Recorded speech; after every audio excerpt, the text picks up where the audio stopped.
In diesem abschließenden Video wollen wir die Wasserfilteranlage, die ASX, in Betrieb nehmen. Dafür öffnen wir zuerst den Warmwasser- und dann den Kaltwasseranschluss unterhalb der Spüle und öffnen vorsichtig den Hebel am Kaltwasseranschluss. Das Wasser fließt jetzt in die Anlage. Sofern kein Wasser austritt, kann als nächstes der Netzstecker in die Steckdose gesetzt werden.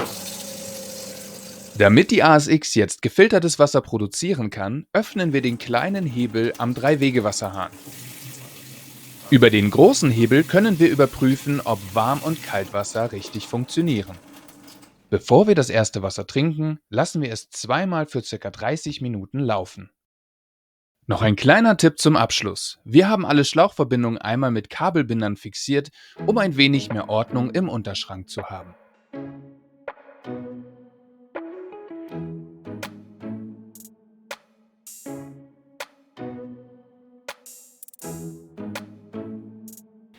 War das Video hilfreich für dich? Dann würden wir uns natürlich freuen, wenn du uns den Daumen da lässt und unseren Kanal abonnierst.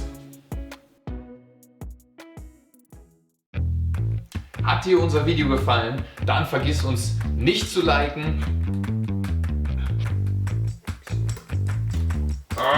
Ich raste aus.